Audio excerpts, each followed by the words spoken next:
Don கலிவரத்தின் மற்றொரு கல்வி சேவை ஒலிபரப்புடன் இணைந்திருக்கும் நான் உங்கள் கணிதாசிரியர் சிவகுமார். மற்றொரு மாதிரி வினாத்தாள் பற்றிய கடந்த கால வினாக்கள் பற்றிய மீட்டும் மூலமாக இன்னும் ஒரு வினாத்தாளுடன் உங்களுடைய சந்திப்பை ஏற்படுத்தி இருக்கின்றேன். கடந்த காலங்களிலே இதுவரை 4 வினாத்தாள்கள் பார்த்து முடிவடைந்து விட்டன. 5வது வினாத்தாளிலே நாங்கள் சந்தித்திருக்கின்றோம். ஆகவே இந்த வினாக்களுக்கு எவ்வாறு நாங்கள் விடையளிப்பது என்ற விடயங்கள் பற்றி நாங்கள் ஆராய இருக்கின்றோம். முதலாவதாக நாங்கள் பார்க்கும்போது தரப்பட்ட எண்கோலத்தில் அடுத்து வரும் உறுப்புகளை எழுதுக.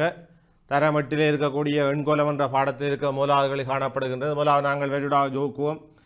இங்கு 4 இடைவெளி காணப்படுகின்றது, இங்கு 4 காணப்படுகின்றது, 4 காணப்படுகின்றது. ஆகவே நாங்கள் அடுத்து 4 அதிகரிக்கும் போது 23 வரும். அது 4 அதிகரிக்கும் போது அங்கால் 27 வரப்படும். தரப்பட்ட உருவில் எத்தனை முக்கோணிகள் காணப்படுகின்றன என்ற வினா காட்டப்பட்டிருந்தது. இங்கு எத்தனை முக்கோணிகள் உள்ளது என்பதை நான் காண்பதற்காக இலகுவான முறை 2, 3, 4 இவற்றை கூட்டிக் கொள்வது. 1 சக 2 சக 3 சக 4 இதை கூட்டும்போது 10 முக்கோணிகள் இங்கு காணப்படும். இது ஒரு முக்கோணி எண்ணின் செயற்பாடாகும். உருவின் சுற்றளவை காண்க. இது 7 சென்டிமீட்டர், இதுவும் 7 சென்டிமீட்டராக காணப்படுகின்றது. ஆகவே 19 சென்டிமீட்டர் இதன் சுற்றளவாகும். எக்ஸின் பெருமானத்தை காண்க. இங்கு ஒரு புள்ளியை சுற்றியுள்ள கோணங்களின் கூட்டுத்தொகை 360 பாகையாகும். அந்த வகையிலே 130, 110, 50 அவை நாங்கள் இவற்றை கூட்டும்போது 290 பாகை காணப்படுகின்றது. ஆகவே 360 290 கழிக்கும் போது எக்ஸ் பெறப்படும். ஆகவே 0 எக்ஸ் 70 பாகையாக காணப்படும். திசை கொண்ட எண்கள் பற்றிய வினாவுக்கு நாங்கள் வினாவுமமாக நேரட்டுடன் மறை 5 சேர்க்கும் போது என்ன விடை பெறப்படும் என்ற வினாவுக்கு நாங்கள் ஆராய்வோம். ஆகியவற்றை நாங்கள் சேர்க்கும் போது இங்கு நேர் 3 பெறப்படும். இங்கு 6 வர வேண்டும். ஆகவே இங்கு 2ஆல் பிரித்து 6 விடை வருவதாக இருந்தால் மேலே 12 விடை வந்திருக்க வேண்டும். இங்கு நேர் வருவதாக இருந்தால் இங்கு மறை வந்திருக்க பொருத்தமான விடை மறை 4 என்பதாகும். ஆகவே மறை 12 அதை நீங்கள் மறை 6ஆல் 2ஆல் வகுக்கும்போது நேர் 6 விடை பெறப்படும். இப்படி நாங்கள் நிகர்த்த உறுப்புக்கள் நிகரா உறுப்புக்கள் என்ற ஒரு விடயத்தை நாங்கள் அறிந்திருக்கின்றோம். நிகர்த்த உறுப்புக்களை நாங்கள் கூட்டவோ கழிக்கவோ முடியும். நிகரா உறுப்புக்களை கூட்டவும் கழிக்கவும் முடியாது. அந்த வகையிலே நாங்கள் பார்க்கும்போது 2p, p இவையெல்லாம் நிகர்த்த உறுப்புக்கள். ஆகவே 3p பெறப்படும்.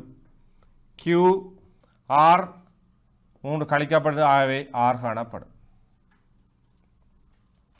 அடைப்பு நீக்க வேண்டும். அடைப்பு நீக்கும்போது 4x 4னால் அடைப்புக்குள்ள ஒவ்வொரு இலக்கங்களை நீங்கள் பெருக்கிக் கொள்ள வேண்டும். 8y 4q ஆகும். அடுத்த வினாவுக்கு பாருங்கள். இவற்றை நாங்கள் செய்யும்போது பொட்மஸ் எனும் கணித செய்கைகளின் ஒழுங்குமுறையை நாங்கள் பின்பற்றி கொள்ள வேண்டும். அந்த வகையில் நாங்கள் பார்க்கும்போது b bracket o in d divide வகுத்தல் மல்டிபிள் பெருக்கல் கூட்டல் add சப்ஸ்ட்ராக்ட் கழித்தல் இந்த ஒழுங்கின் அடிப்படையில் செய்யப்பட வேண்டும். ஆகவே இந்த அடிப்படையில் பார்க்கும்போது முதலில் செய்யப்பட வேண்டியது கூட்டல், இந்த பெருக்கல். ஆகவே 7 சக 49 சய 7 சக 7. அதன் பின்னர் நீங்கள் கூட்டல் கழித்தலை செய்ய முடியும். ஆகவே நீங்கள் வருகும்போது 56 விடையாக பெறப்படும். 0.125 எளிய பின்னமாக தருக. எளிய பின்னமாக தருவதற்கு நாங்கள் முதல் இவற்றை பின்னமாக எழுத வேண்டும். பின்னமாக எழுதும்போது 125 1000 பெறப்படும். ஆகவே நீங்கள் பிரிக்கும் போது 8ல் 1 பெறப்படும். இங்கு 2 பின்ன கணக்கள் தரப்பட்டுள்ளன. நாங்கள் பின்னங்களை கூட்டும் போது முதல் முழுவன்களை கூட்டிக் கொள்ள வேண்டும். 2 இங்குள்ள முழுவன்களை கூட்டும் போது 3, அதனுடன் 3ல் 1 சக 5ல் 1 கூட்ட வேண்டும். ஆகவே பகுதி எண்களை சமப்படுத்துவதற்காக நாங்கள் மேலுங்களும் பகுதி எண்களை சமப்படுத்துவதற்காக இடப்பக்க பின்னத்தை 5 வலப்பக்க பின்னத்தை 3 பெருக்கும் போது 3 கீழே 5 கீழே 15 3 கீழே 15. ஆகவே நாங்கள் இவற்றை சேர்க்கும் போது 15இல் 8 பெறப்படும். ஆகவே 3 15இல் 8 ஆகும். 5இல் 1 சதவீதமாக தருக. நாங்கள் பின்னங்களை சதவீதங்களாக மாற்றுவதற்கு பகுதி எண்ணை 100 ஆக்க வேண்டும். ஏனென்றால் பகுதி எண் 100 ஆக உள்ள பின்னம் சதவீதமாக பார்க்கப்படும். ஆகவே 5இல் 1. ஆகவே நாங்கள் இவற்றை 100 ஆக்குவதற்காக மேலும் கீழும் 20ஆல் பெருக்கப்படும் போது மேலே 20 பெறப்படும், கீழே 100 பெறப்படும். ஆகவே 20 வீதமாகும். 72ஐ முதன்மை எண்களின் வலுக்களின் பெருக்கமாக தருக. அதற்காக நீங்கள் 72ஐ முதன்மை எண்களால் வகுக்க வேண்டும். 2ஆல் வகுக்கும் போது 36 பெறப்படும். மேலும் 2ஆல் வகுக்கும் போது 18 பெறப்படும். மேலும் 2ஆல் வகுக்கும் போது 9 பெறப்படும். மேலும் 3ஆல் வகுக்கும் போது 3 பெறப்படும். ஆகவே 72ஐ நீங்கள் முதன்மை எண்களின் பெருக்கமாக எழுதும்போது 2 தர 2 தர 2 தர 3 தர 3 ஆகும்.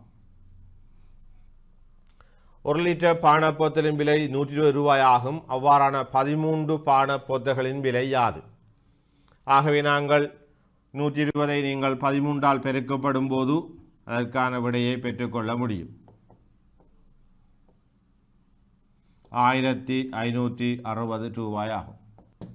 சதுரமுகி ஒன்றையும் சதுரடி கும்பம் ஒன்றை ஒட்டுவதன் மூலம் இக்கூட்டு திண்மம் உருவாக்கப்பட்டுள்ளது. இதில் உள்ள விளிம்புகளின் எண்ணிக்கை இங்கு நீங்கள் பார்த்தீர்களா இருந்தால் இங்கு கீழே 4 விளிம்புகள் காணப்படும். இந்த பகுதியிலே 4 விளிம்புகள் காணப்படும். இந்த பகுதியிலே 4 விளிம்புகள் காணப்படும்.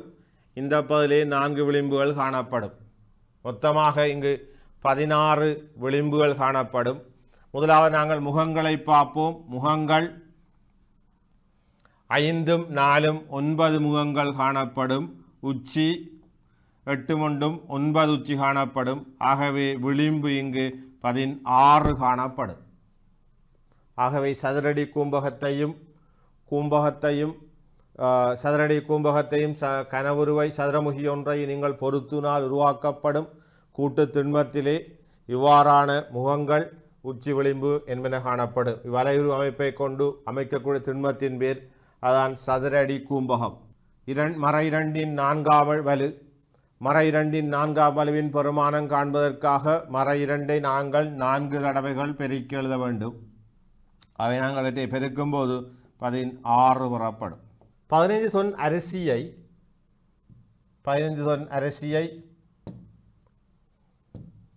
25 பக்கெட்டுகளாக செய்ய வேண்டியுள்ளது. செய்யக்கூடிய பக்கெட்டுகளின் எண்ணிக்கையை காண்க. இங்கு 15 தொன் என்பது அப்படி நாங்கள் கிலோகிராமாக மாற்றும் போது 1000ஆல் பெருக்க வேண்டும். 15000 கிலோகிராம் ஆகும். ஆகவே நாங்கள் இதனை 25ஆல் வகுக்கும் போது 600 பக்கெட்டுகள் நீங்கள் தயாரிக்க முடியும். 25 பேக்கெட் செய்யக்கூடிய பேக்கெட் எண்ணிக்கையை காண்க. 256இன் வர்க்கமூலம் 256இன் பெருமானம் யாது? 256ஐ நீங்கள் முதன்மை காரணிகளின் பெருக்கமாக எழுதும்போது 2 தர 2 தர 2 இவ்வாறு 8 தடவை பெறப்படும். ஆகவே இங்கு இருக்கக்கூடிய ஒவ்வொரு சோடிகளிலுமிருந்து ஒவ்வொரு எண்களை எடுத்து பெருக்கப்படும் போது அதன் வர்க்கமூலத்துக்குரிய பெருமானம் பெறப்படும். ஆகவே இதன் பெருமானம் 16 ஆகும். ஆகவே 256இன் வர்க்கமூலம் 256இன் பெருமானம் 16 என்பதாகும். இங்கு நாங்கள் அடைப்புக்கு முன்னுக்குள்ள எண்களால் அல்லது அட்சர கணியத்தினால் பெருக்கி நிகர்த்த உறுப்புகளை சேர்க்க வேண்டும். இப்படி நாங்கள் பெருக்கும் போது 3a பெறப்படும். இங்கு 15b பெறப்படும். அதன் பின்னர் a வர்க்கம் பெறப்படும். அதன் பின்னர் 4a பெறப்படும். இவற்றை நாங்கள் கூட்டி எழுதும் போது இவை இரண்டும் நிகர்த்தொறுப்புகளாக காணப்படுகின்றன. ஆகவே 3a-யுடன் 4a கூட்டும் போது 7a சக 15b சக a வர்க்கம் என்பதாகும். இவை பகுதி ஒன்றிலே இருக்கக்கூடிய 20 வினாக்களாகும். இனி 12 வினாக்களுக்கு நாங்கள் செல்வோம். 5 வினாக்களுக்கு விடை தருக. வர்க்கமூலம் 225 பெருமானம் காண்க. 225 வர்க்கமூலம் காண்பதற்காக 225 நாங்கள் முதன்மை காரணியும் பெருக்கமாக எழுத வேண்டும் முதல். ஆகவே வர்க்கமூலம் 225 பெருமானம் காண்பதற்காக 3 தர 3 தர 5 தர 5 என எழுத முடியும். ஆகவே இதன் பெறுமதி 3 தர 5 விடை 15 என்பதாகும். ஆகவே இதன் பெருமானம் 15 ஆகும். 8 தொன் 25 கிலோகிராமை நீங்கள் 15ஆல் பெருக்க வேண்டும். அதற்கு இலகுவாக நீங்கள் ஒரே அலகுக்கு மாற்றி இவற்றை நாங்கள் பெருக்குவது இலகுவாக காணப்படும். அந்த வகையிலே ஒரே அலகுக்கு மாற்றும் போது கிலோகிராமுக்கு மாற்றுவோம். 8025 கிலோகிராம் ஆகும். இதனை நாங்கள் 15ஆல் பெருக்கும் போது 75 7 மிச்சம் 37 120. ஆகவே 12 தொன் 120 தொன் 375 கிலோகிராம் ஆகும். ஆகவே நாங்கள் எழுதும்போது 120 தொன் 375 கிலோகிராம் என்பதாகும். 32 பாகையில் நிரப்பு கோணம் யாது?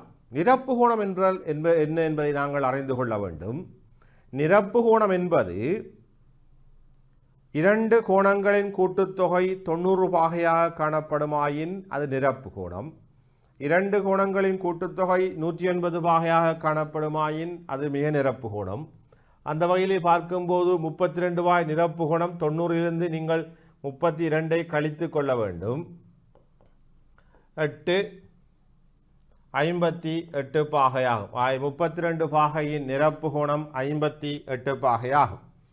17 பாகையின் மீநிரப்பு கோணம் 2 கோணங்களின் கூட்டுத்தொகை 180 பாகையாக காணப்படுமாயின் அது மீநிரப்பு கோணமாகும். ஆகவே 180லிருந்து 17 பாகை கழிக்கும் போது 163 பாகையா. எக்ஸின் பெருமானம் யாது? ஆகவே நாங்கள் பார்க்கும்போது இவர் 180 பாகையாக காணப்படுகின்றது. ஆக 70 பாகை கழிக்கும் போது மீதமாக 110 காணப்படும். ஆகவே இங்கு 2 எக்ஸின் பெருமானமானது 110 பாகையாக காணப்படும். எக்ஸின் பெருமானம் 55 பாகையாக காணப்படும். மறை 7 சக மறை 5 மறை 12 ஆகும். இங்கு நாங்கள் இரண்டாவது கணக்கை நோக்கும்போது கழித்தலின் கணக்கை நீங்கள் கூட்டலாக மாற்றியே செய்ய வேண்டும். ஆகவே நாங்கள் இவற்றை கூட்டலாக மாற்றும்போது அதன் அடையாளம் கூட்டலாக மாற்றமடையும். ஆகவே இதன் பெருமானம் மறை 3 என்பதாகும். இதை பெருக்கும்போது மறை 36 ஆகும்.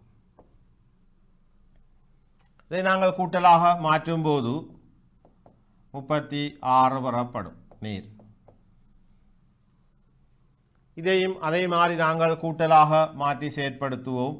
ஆகவே இதன் விடை நேர் 1 என்பதாகும். நாங்கள் பெருக்கப்படும் போது 2 ஒரே அடையாளங்கள் பெருக்கப்படும் போது நேரடையாளம் பெறப்படும். மறை 4 பெறப்படும். இரண்டாவது கணக்கு நிறைவடைந்து விட்டது. மூன்றாவது கணக்குக்கு செல்வோம். அது ஒரு எண்கோலம் பற்றிய ஒரு வினாவாகும். முக்கோணி எண்கோளத்தின் பொதுறுப்பு தரப்பட்டுள்ளது. ஒரு முக்கோணி எண்கோளத்தின் பொதுறுப்பானது n bracket n+1/2 என்பதால் தரப்படும். ஆகவே அந்த எண்கோளத்தில் பொதுறுப்பிலிருந்து முதல் 3 உறுப்புகளை எழுதுக. ஆகவே முதல் 3 உறுப்புகள் எழுதும்போது 1 3 6 என இவ்வாறு வரும். தொடர்ச்சியாக போய்க்கொண்டு 18ஆவது உறுப்பை காண்க.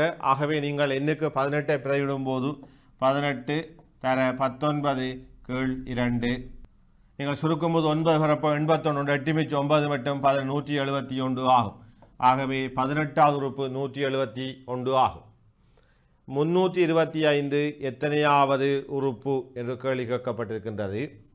ஆகவே நாங்கள் இவற்றை 325 எத்தனையாவது உறுப்பு என்னும் வினாவுக்காக முதலாவது நாங்கள் எத்தனை உறுப்புகளை எடுக்கும்போது 325 பெறப்படும் என்பதை நாங்கள் பார்த்தோமாக இருந்தால் இவ்வெண்கோளத்தின் 325 என்பது 20வது உறுப்பானது 210 காணப்படுகின்றது.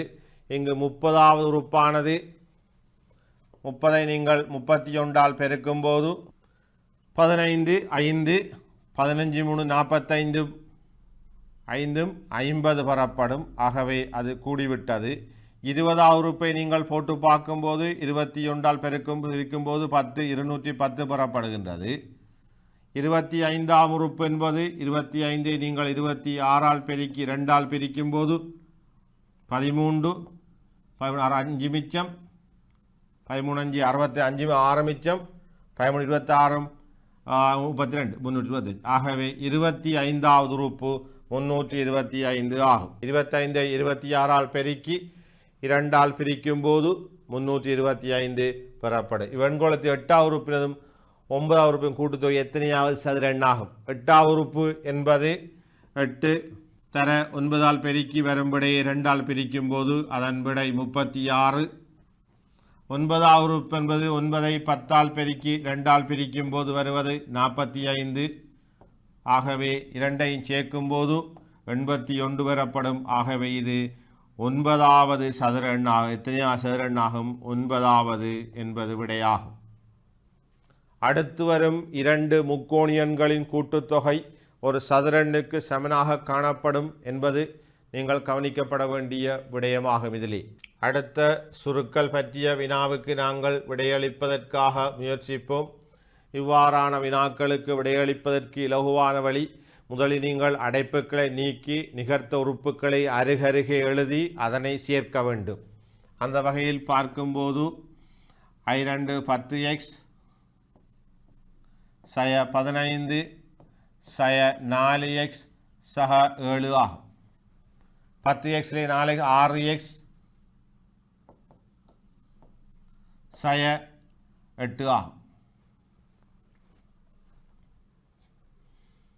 மறை 2னால் பெருக்கப்படும் போது மறை 2 AB சக சய 8A சய 3 AB சக 6. இவை இரண்டுமே நிகர்த்த உறுப்புகளாக காணப்படுகின்றன. ஆகவே அவற்றை சேர்க்கும்போது மறை 5 AB சய 8A சக 6 ஆகும். இவற்றை நாங்கள் பெருக்கிக் கொள்வோம். 15x சய 7 3 21 xy சய 4 xy சய 8x சக 5. நிகர்த்த உறுப்புகளை பார்க்கும்போது 15x 8x நிகர்த்த உறுப்பு அவை கழிக்கும்போது 7x 21 மறை 25 xy சக 5 ஆகும். உருவில் ஒரு செவ்வகம் தரப்பட்டுள்ளது. இச்செவ்வகத்தின் சுற்றளவு 16x சக 10 அலகுகள். அதன் நீளம் 5x சக 3 அலகுகளின் அதன் அகலத்தை காண்க. சுற்றளவு தரப்பட்டுள்ளது 16x சக 10. அதன் நீளம் 5x சக 3 என்பது இதுவும் 5x சக 3. இப்போது மொத்தமாக காணப்படுகின்றது 16x சக 10. அதிலிருந்து 16x சக 10லிருந்து கழிக்க வேண்டும். 10x சக 6ஐ கழிக்கும் போது 6x சக 4 பெறப்படும். ஆகவே இதன் அகலம் நாங்கள் 2ஆல் வகுக்கும் போது அகலம் 3x சக 2 என்பதாகும். ஆகவே இங்கு இதன் அகலம் 3x சக 2, இங்கு இருக்கும் அகலம் 3x சக 2 ஆக கூட்டும்போது 5 10 16x 5 10 என்பதாகும். பின்னோட்டின் போக்காப்பேயை காண்க. பொது காரணிகளுள் பெரியது. போக்காப்பேயை காண்பதற்காக முதலில் நாங்கள் ஒவ்வொரு எண்களையும் முதன்மை காரணிகளின் பெருக்கமாக எழுதிக் கொள்வோம். 24ஐ நீங்கள் எழுதும்போது 24ஐ 2னால் வகுக்கும்போது 12, 2னால் வகுக்கும்போது 6, 2னால் வகுக்கும்போது 3 பெறப்படும். ஆகவே 2 தர 2 தர 2 தர 3 32.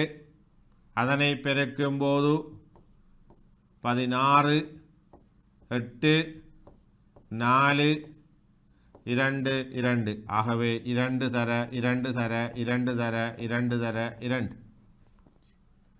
40 நாங்கள் அவ்வாறு எழுதும்போது 20 10 5 ஆகவே 2 தர 2 தர 2 தர 5 ஆகவே சோடியாக்க வேண்டும். ஒரு சோடி 2 சோடி 3 சோடிகள் காணப்படுகின்றன. ஆகவே போக்காப்பே 2 தர 2 தர 2 பெருக்கும் போது 8 பெறப்படும். ஆகவே இதன் போக்காப்பே 8 ஆகும். 3x, 12xy, 15xy இவற்றின் போக்காப்பையை காண்பதற்காக முதலில் 3xஐ எழுதிக்கொள்வோம். 3x எழுதும்போது 3 தர x, 12xஐ எழுதும்போது 2 தர 2 தர 3 தர x, 15xy எழுதும்போது 3 தர 5xy. ஆகவே இங்கு சோடியாக்கக்கூடியதாக காணப்படுவது 3 ஒன்று ஆகும். ஆகவே இந்த 3ஐ நாங்கள் சோடியாக்கும் போது பெறப்படுவது 3 மட்டுமே. ஆகவே இதன் போக்காப்பே 3 ஆகும். காரணிப்படுத்தல். அடுத்த வினா காரணிப்படுத்தல். பொது காரணியை வேறுபடுத்தி எழுதுக. அந்த வகையில் பார்க்கும்போது 4ஐ காரணிப்படுத்த முடியும். 2x சக 3, 2x சக y சக 3 ஆகும். இங்கு நாங்கள் காரணிப்படுத்தக்கூடியது 3ab என்பதாகும். 3abயை காரணிப்படுத்தும் போது 2a மீதமாக காணப்படும். இங்கு 5 காணப்படும். இங்கு 6c காணப்படும். x சமன் மறை 2, y சமன் 3, z சமன் 4 எனின் 4 × 2x சய 3y சய 4 செட்டின் பெருமானத்தை காண்க. ஆகவே முதல் இவற்றை பெருமானம் காண்பதற்காக இவற்றை நாங்கள் பிரதியிட்டுக் கொள்வோம். 2x ஆகவே மறை முதல் நாங்கள் அடைப்பு நீக்கொள்வோம். 8x சய 12y சய 16 செட். அதன் பின்னர் பிரதியிடுவோம். 8 தர மறை 2 சய 12 தர சய 16 தர 4 என்பதாகும். ஆகவே மறை 16 36 64 என்பதாகும். ஆகவே நான் சேர்க்கும்போது 16 10 மறை 116 ஆகும். பெருமானம் காண்க. முதல் நாங்கள் இவற்றை பெருமானம் காணுமோமாக முதலில் விரித்தெழுதி கொள்ள வேண்டும். விரித்தெழுதிய பின்னரே நாங்கள் பெருமானம் காண வேண்டும். ஆகவே முதலில் விரித்தெழுதற்கு 4 தர 2 தர 2 64. இதனை நாங்கள் விரித்தெழுதும் போது மறை 3 தர மறை 3 தர மறை 3 தர 2 தர 2 ஆகும். 27 54 108 ஆகும். ஆகவே மறை 108. மறை 1இன் 5ஆம் வலுவானது 5 ஆகும். மறை 1 ஆகும். 5இன் வர்க்கம் 25 ஆகும். 3இன் வர்க்கம் 9. இவற்றை நாங்கள் பெருக்கும்போது மறை 225 ஆகும். ஏறுவரிசைப்படுத்த வேண்டும். இதனை நாங்கள் ஏறுவரிசைப்படுத்துவதற்கு அதன் பெருமானத்தை முதலில் அறிந்து கொள்ள வேண்டும். இதன் பெருமானத்தை அறிந்தே நாங்கள் ஏறுவரிசைப்படுத்தி கொள்ள வேண்டும். ஆகவே முதலில் இதன் பெருமானத்தை நாங்கள் அறிந்து கொள்வோம். மறை 2இன் கணம், மறை 2இன் 5ஆம் வலு, மறை 2இன் 2, மறை 2இன் 0. ஆகவே இவற்றை ஏறுவரிசைப்படுத்துவதற்காக முதலில் மறை 2இன் 3ஆம் வலு என்பது மறை 2இன் 3ஆம் வலு என்பது மறை 2இன் 3ஆம் வலு என்பது மறை 2ஐ நீங்கள் 3 தடவை பெருக்குவதற்கு சமனாகும். ஆகவே மறை 8. மறை 2இன் 5ஆம் வலு என்பது மறை 2ஐ 5 தடவை எழுதுவதற்கு சமனாயிருக்கும். மறை 2 தர மறை 2 தர மறை 2 தர மறை 2 தர மறை 2 பெருக்கும்போது மறை 32 வரப்படும். மறை 2இன் 2ஆம் வலு என்பது மறை 2ஐ 2 தடவை பெருக்கும்போது மறை 4 வரப்படும். மறை 2இன் 0ஆம் வலு என்பது எந்த ஒரு எண்ணின் 0ஆம் வலு என்பது 1க்கு சமனாக காணப்படும். ஆகவே இதன் பெறுமதி 1 ஆகும். எந்த ஒரு எண்ணின் 0ஆம் வலு அது 1 ஆகும். அடி எந்த ஒரு பெரிய இலக்கமாக இருந்தாலும் சுட்டி 0ஆக இருக்குமா இருந்தால் அதன் விடை 1 ஆகும். இப்போது நாங்கள் ஏறுவரிசைப்படுத்தும் போது மிகச் சிறிய இலக்கம் முதலாவது வர வேண்டும். அந்த வகையில் பார்க்கும்போது மிகச் சிறிய இலக்கம் மறை 32. ஆகவே இங்கு வர வேண்டிய முதலாவது இலக்கம் மறை 2இன் 5ஆம் வலு என்பதாகும். அதன் பின்னர் மிகச் சிறிய இலக்கம் மறை 8. ஆகவே அதன் பின்னர் மறை 8க்கு மறை 2இன் 3ஆம் வலு. அதன் பின்னர் சிறிய இலக்கம் 1. ஆகவே மறை 2இன் 0. அதன் பின்னர் மறை 2இன் 2ஆம் வலு 4 என்பது ஆகும். ஆகவே இது ஏறுவரிசை ஒழுங்கில் எழுதப்பட்ட ஒரு விடயமாகும். 1000 சமன் a கணம் 10 a-இன் கணம் என காட்டுக. முதலில் இவற்றை கணங்களாக மாற்றிக்கொள்வோம். 10 a கணம் என்பதை நாங்கள் 10 a-இன் முழு கணமாக காட்டுக. வலுக்களின் கணங்களின் வலுவாக காட்டுக. முதலில் நாங்கள் 1000ஐ 10இன் வலுவாக எழுதுவதற்காக 1000ஐ நாங்கள் 10இனால் வகுப்போம். வகுக்கும்போது 100. இதனை திரும்பவும் 10இனால் வகுக்கும்போது 10. திரும்பவும் 10இனால் வகுக்கும்போது 1 பெறப்படும். ஆகவே இதனை நாங்கள் எழுத முடியும் 10இன் 3 a3 என எழுத முடியும். இதை ஒரு வலுவாக எழுத முடியும் 10 a என எழுதி அதனை மொத்தமாக நாங்கள் வலுவாக எழுதி கொள்ள முடியும். இவ்வாறு தரப்படும் வலுக்கள் உண்டாக இருக்கும்போது அதை நாங்கள் அடைப்பிலிட்டு ஒரு வலுவாக எழுத முடியும்.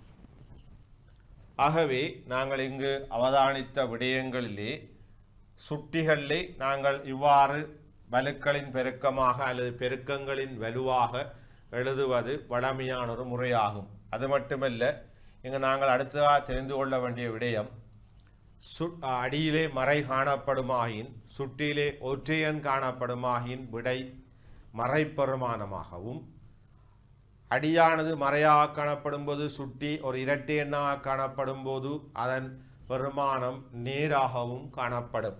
அந்த வகையிலே பார்க்கும்போது இங்கு மறை 2இன் 3ஆம் அடுக்கு அதன் விடை மறையில் விடை வந்துள்ளது. இங்கு இரட்டை எண்ணாக காணப்படுவதால் அதன் நேரில் விடை வந்துள்ளது. இங்கு ஒரு ஒற்றை எண்ணாக காணப்படுவதால் இதன் விடையானது மறை பெருமானத்தில் காணப்படுகின்றது. அந்த வகையிலே மறை 1இன் 50ஆம் அடுக்கின் விடையானது நேரொன்றாக காணப்படும். மறை 1இன் 51ஆம் அடுக்கானது மறை 1ஆக காணப்படும். ஆகவே இங்கு இரட்டையன் வருவதால் விடை நேரொன்றாகவும் ஒற்றையன் வருவதால் விடை மறை 1ஆகவும் காணப்படுகின்றது. ஆகவே தரம் 8லே இருக்கக்கூடிய 5வது வினாத்தாளிலே பகுதி 1லே 20 வினாக்களும் பகுதி 2லே 5 வினாக்களுமாக நாங்கள் ஒரு வினாத்தாளிலே முழுமையாக எவ்வாறான வினாக்கள் இடப்பட்டிருக்கும், அந்த வினாக்களுக்கு நாங்கள் எவ்வாறு விடை எழுதுவது என்ற விடயங்களை நாங்கள் இதனூடாக கற்றறிந்தீர்கள். ஏற்கனவே நாங்கள் கற்ற விடயங்களையும் கடந்த தவணைகளிலே தவறவிடப்பட்ட விடயங்களையும் இதனூடாக தொடர்ச்சியாக மீட்டிக் கொண்டிருக்கின்றோம். அந்த வகையிலே தரம் 8லே 5வது வினாத்தாளில் சந்தித்திருக்கின்றோம். 6வது வினாத்தாளை சந்திக்கும் வரை உங்களிடமிருந்து விடைபெறும் உங்கள் கணித ஆசிரியர் ப. திஷோக்குமார்.